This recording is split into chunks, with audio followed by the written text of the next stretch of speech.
Portland Trailblazers continue to add depth that they are inviting to camp on non-guaranteed deals, and Marquese Chriss is the latest member of that, joining alongside Dennis Smith Jr., as he has been given a non-guaranteed deal and a camp invite by the Portland Trailblazers. This is a bit of an odd one to me for Portland. The Dennis Smith Jr. one made a little bit more sense because if Damian Lillard got dealt, their point guard depth was a lot weaker. But if you're looking at this Portland Trailblazers roster, of course, Robert Covington is at power forward. They just acquired Larry Nance. Zero Little can play a power forward. And so now Marquese Chriss comes onto this team with about three guys ahead of him. It's a bit of an odd one for me. I still like Marquese Chriss. I think he has some potential in the NBA to be a solid backup. He can, of course, missed last year due to injury, which was unfortunate, of course. He did break his leg second game of the year, but he is back healthy now. He's fully recovered. He's still a bit of a tweener, between a power forward and a center.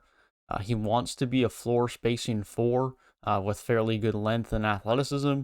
Unfortunately, he is fairly poor at being a floor spacer. He shoots a lot of threes, but doesn't make them very well. His best three-point shooting year was his rookie year. So ultimately, for him to become valuable on the offensive end, he's going to have to start hitting his shots a lot more, especially from the perimeter. He gives you a bit of size and a bit of length with over a 7-foot wingspan on the defensive end.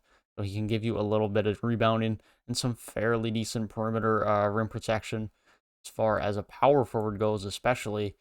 But I don't know where the fit is with this Portland Trailblazers team. I think he deserves to be on an NBA roster, and I'm glad to see him back on an NBA roster, but I don't know if Portland is the team for him, and I don't know if he'll ultimately stick with this team. And even if he does, I struggle to believe he'll find much playing time, if at all, unless some significant injuries occur, which, knock on wood for Portland Trailblazers fan, that doesn't happen again this year. That being said, that is my thoughts on the signing of Marquese Chriss by the Portland Trailblazers. Let me know what you guys think down in the comments section below of this signing for Portland, and if you think he'll end up sticking on the roster.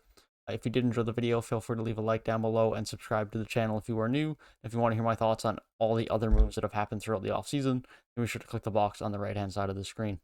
That being said, I hope you guys have a great rest of your day, and I will see you guys in the next one.